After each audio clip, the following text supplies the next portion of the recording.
జ్ఞాన చైతన్య ప్రసారం. నమస్కారం. మన ధర్మం కార్యక్రమానికి స్వాగతం. ఇవాళ మన ధర్మం కార్యక్రమంలో మన ధర్మ సందేహాలను నివృత్తి చేసేందుకు మనతో పాటు ఉన్నారు ప్రముఖ ఆధ్యాత్మికవేత్త బ్రహ్మశ్రీ గడ్డమనుగు రామకృష్ణమూర్తి గారు. గురుగారు నమస్కారం. ఓం శ్రీమాత్రే నమః. గురుగారు, పాల్గొన్న మాసానికి భారత రామాయణ ఇతిహాసాలకు దగ్గర సంబంధం ఉందని అంటారు. ఈ సంబంధం మన ఆధునిక సమాజానికి ఎలా మార్గదర్శకం అవుతుంది? భారత రామాయణ ఇతిహాసాలే కాదు, వ్యాసప్రోక్తమైన వాంగ్మయం అంతా జనజీవనానికి మార్గదర్శకమవుతూ కాలంతో అనుసంధానమై అద్భుతమైన విజయాలను ఎలా సాధించాలో తెలియజెప్పే విజ్ఞానమే. లంకలోకి ప్రవేశించిన తరువాత రామదండుతో సహా రామచంద్రమూర్తి రామరావణ యుద్ధం ప్రారంభమైంది. ఈ రామరావణ యుద్ధం ఎలా ఉంది అంటే, రామరావణయోర్ యుద్ధం రామరావణయోరపి అని, దానికి ఇంకా వేరే పోలిక లేదు, రామరావణ యుద్ధంలాగానే ఉన్నది అని వాల్మీకి వ్యాఖ్యానం చేస్తారు రామాయణంలో. అది ప్రారంభమైనటువంటి ముహూర్తము ఫాల్గుణ బహుళ పాడ్యమి. అనంతరము రావణ సైన్యంలో ప్రముఖమైనటువంటి సైన్యాధ్యక్షుడు ధూమ్రాక్షుడు హనుమంతుని చేతిలో హతమైన తిథి ఫాల్గుణ బహుళ విదియ.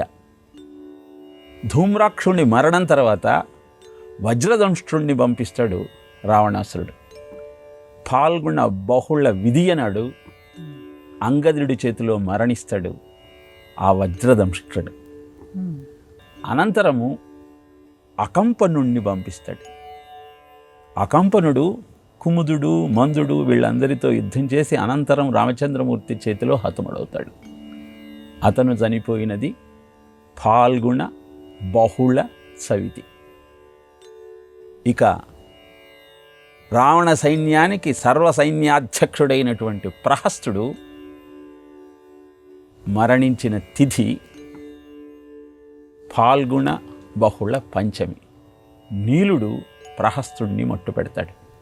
ఇలా సైన్యాధ్యక్షులంతా సర్వసైన్యాధ్యక్షుడితో సహా యుద్ధంలో మరణించిన తర్వాత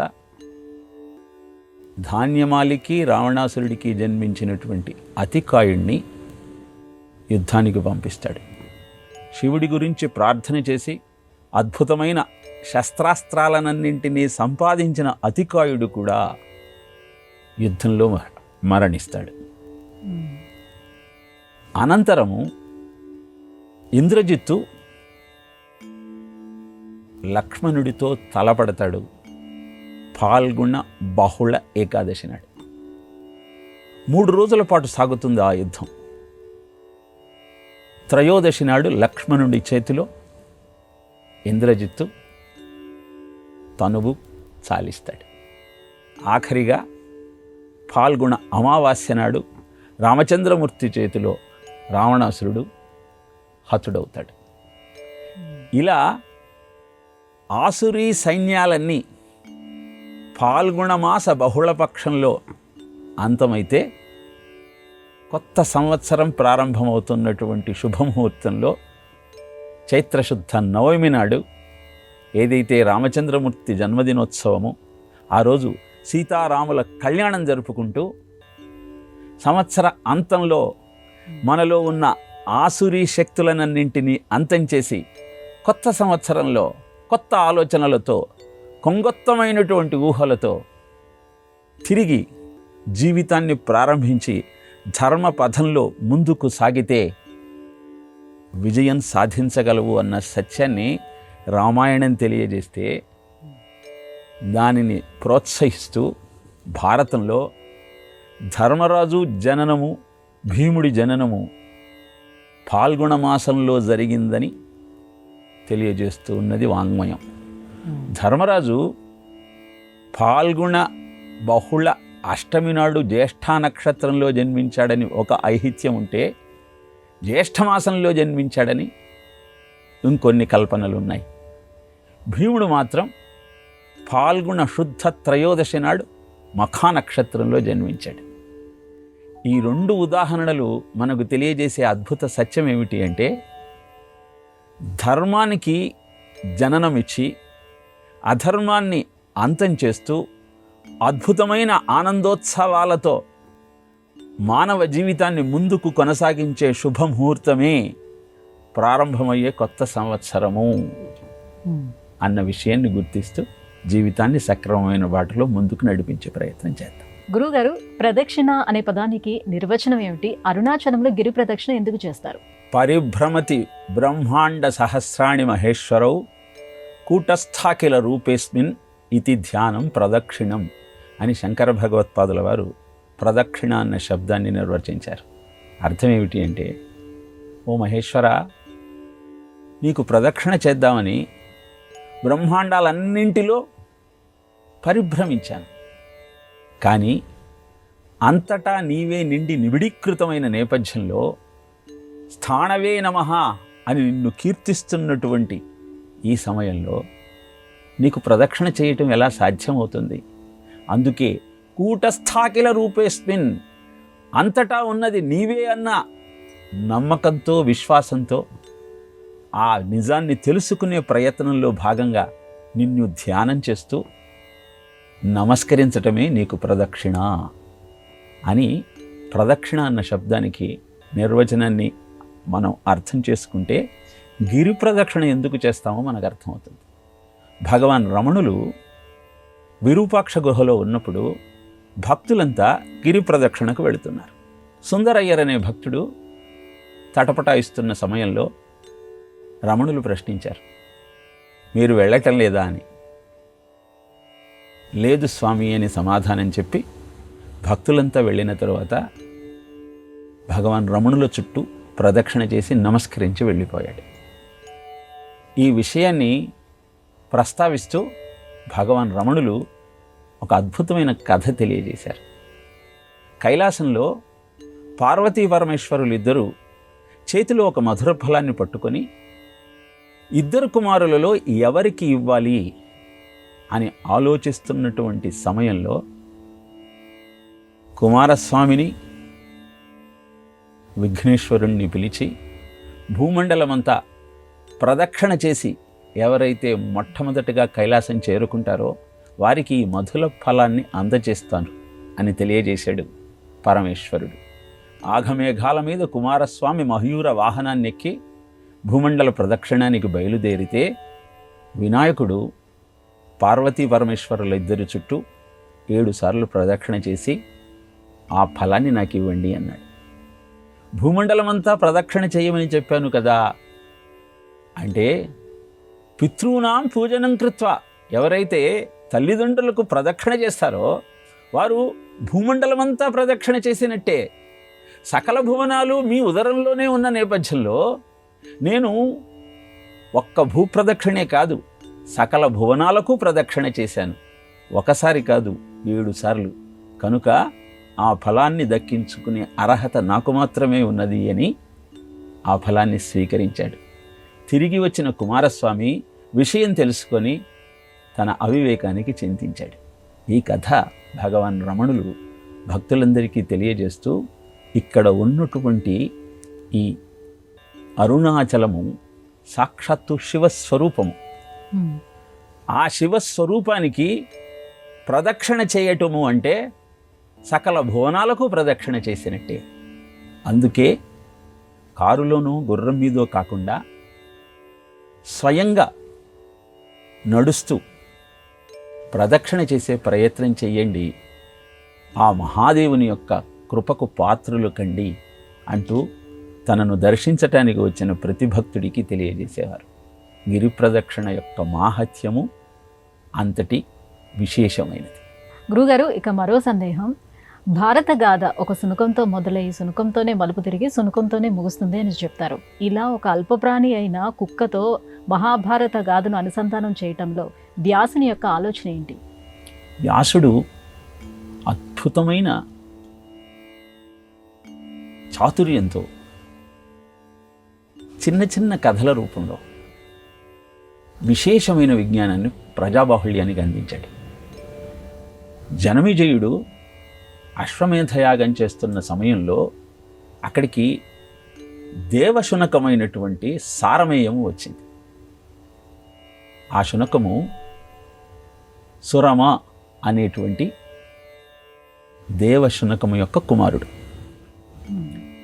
యజ్ఞయాగాదులు చేసేటప్పుడు, దేవతా పూజలు నిర్వర్తించేటప్పుడు కుక్కుట శునకాలు రావటం నిషిద్ధం కనుక జనమేజయుడి సోదరులైన ఉగ్రసేనుడు, శృతసేనుడు, భీమసేనుడు ఆ కుక్కను అక్కడి నుంచి తరిమేశారు. బాధపడుతూ ఈ సారమేయుడు తల్లి అయిన సురమ దగ్గరకు వెళ్ళి, ఏమీ చెయ్యకుండా కేవలం ఆ యజ్ఞాన్ని చూద్దామని అక్కడికి వెళ్ళిన జనమేజయుడి సోదరులు నన్ను అవమానించారు అని తల్లికి తెలియజేస్తాడు. ఆ యాగస్థలికి వచ్చిన ఆ దేవశునకం జనమేజయుడితో అల్పులని, ఏ సామర్థ్యము లేనివారని, బలహీనులను అవమానిస్తే తదనంతర కాలంలో ఆ ఫలితాన్ని తప్పకుండా అనుభవించాల్సి వస్తుంది మహారాజా అని జనమేజయుడికి చెప్పి నిష్క్రమిస్తుంది. ఈ ఘట్టంతో ప్రారంభం. ఈ కథ మనకేం చెబుతోంది అంటే, ధర్మబద్ధమైన జీవనంతో అధికారాన్ని నిర్వర్తిస్తే అది అద్భుతమైన ఫలితాలను అందజేస్తుంది. ప్రాణి అల్పమైనదా, అతి బలవంతమైనదా అన్న ఆలోచనను పక్కకు పెట్టి ధర్మంగా ఆలోచన చేయగలిగినట్టయితే అది నీ ఉన్నతికి కారణమవుతుంది. ఇక భారత కథ ఎక్కడ మలుపు తిరుగుతుంది అంటే, ద్రోణాచార్యుణ్ణి గురువుగా చేసుకొని ఏకలవ్యుడు అస్త్రశస్త్రాలన్నింటినీ అభ్యాసం చేస్తూ ఉంటాడు. గురుకృప, ఏకలవ్యుని సాధన బలం కారణంగా అద్భుతమైన శస్త్రవిద్య ప్రావీణ్యాన్ని అలవరుచుకుంటాడు.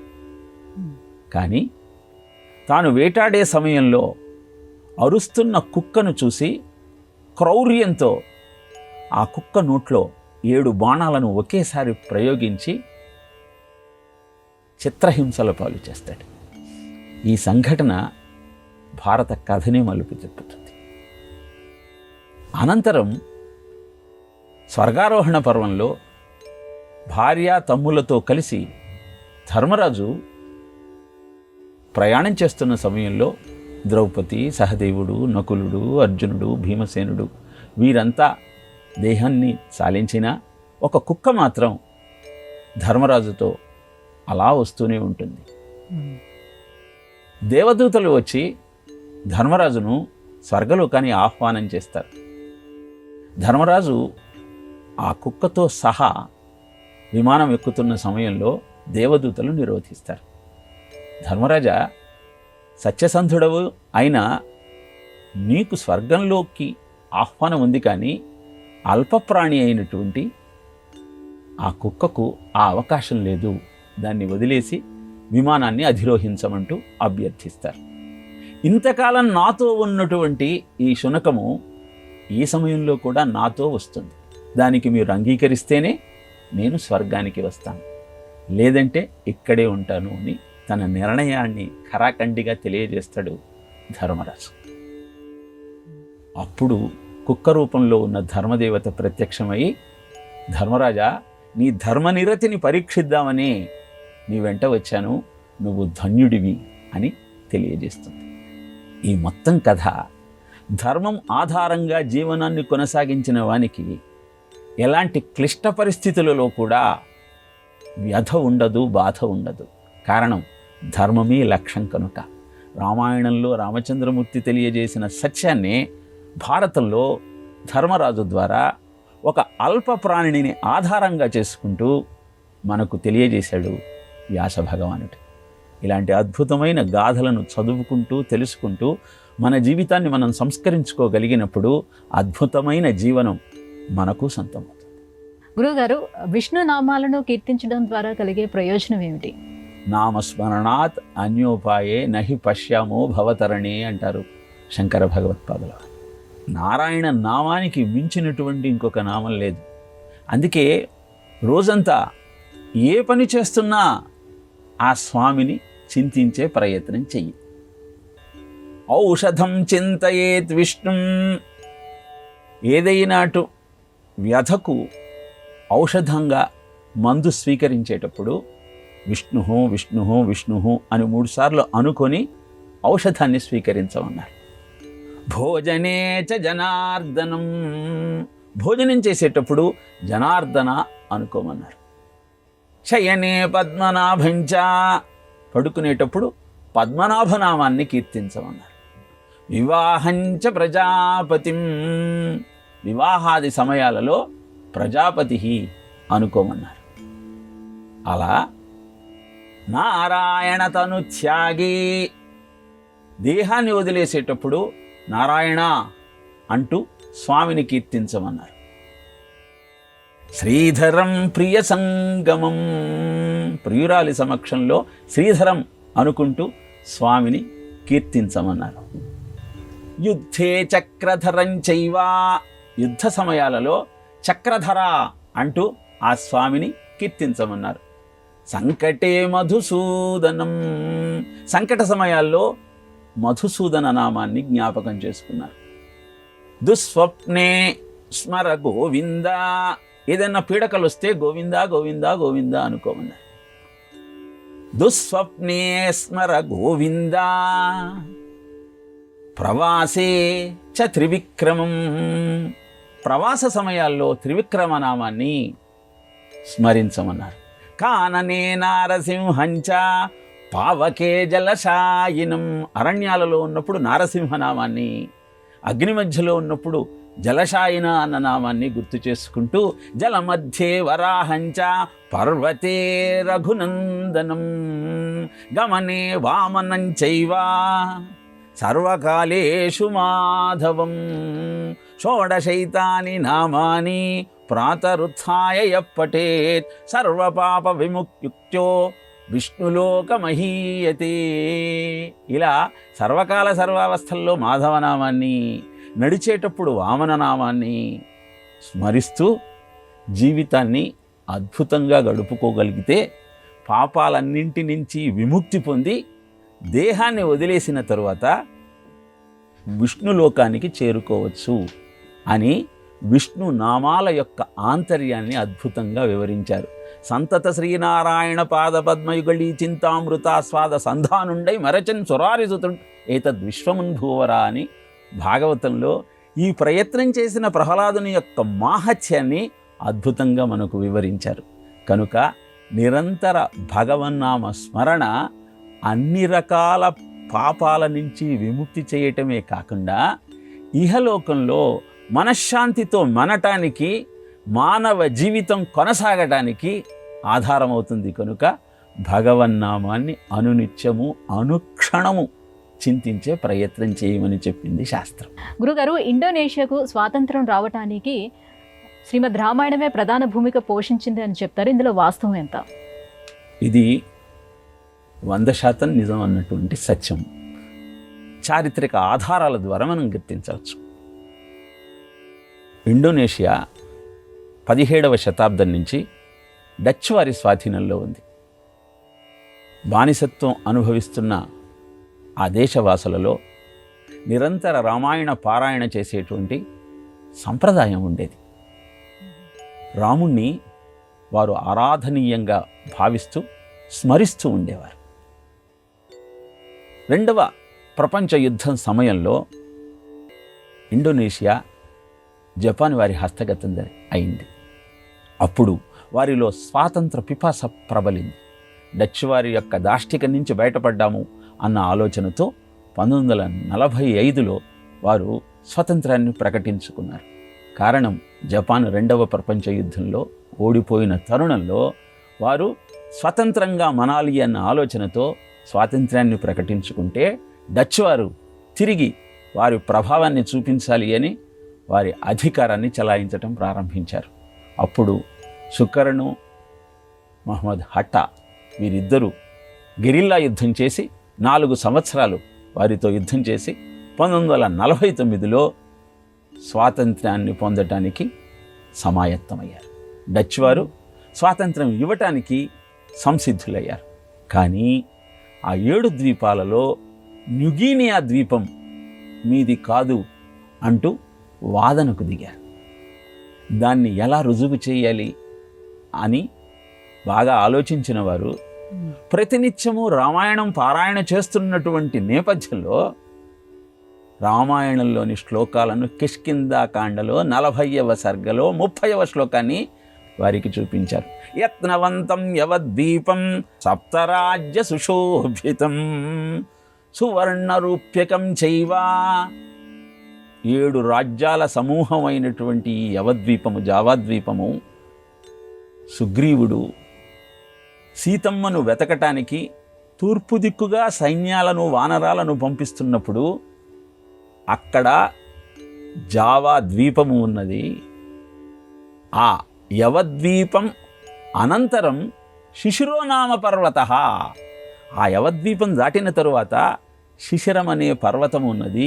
ఆ శిశిర పర్వతమే ఈ న్యూగినియా అంటూ నిత్యము వారు పారాయణ చేసే రామాయణంలోని ఉదాహరణలను వారికి చూపించి లుక్ ఈస్ట్ పాలసీ ఆధారంగా స్వాతంత్ర్యాన్ని పొందారు.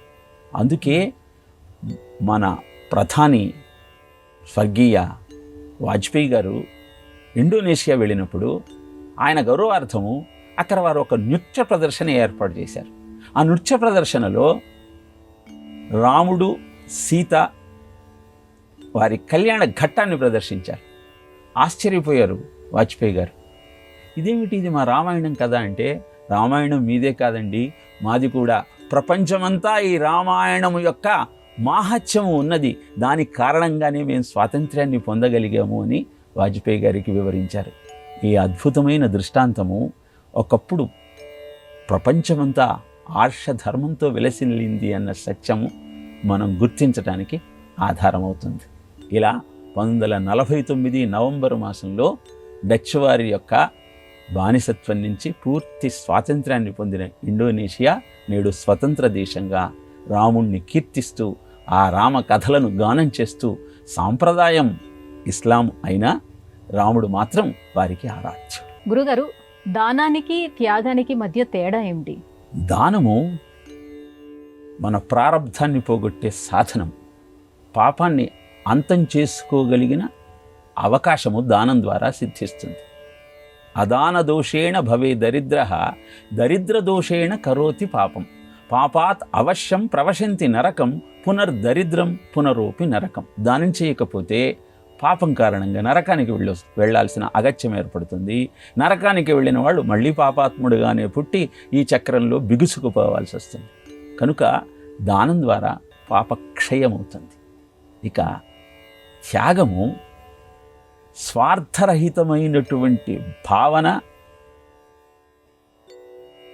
అద్భుతమైనటువంటి అహంకార రహితమైనటువంటి ఆలోచన కలిసినప్పుడు కలిగే అమృతత్వానికి నిదర్శనం.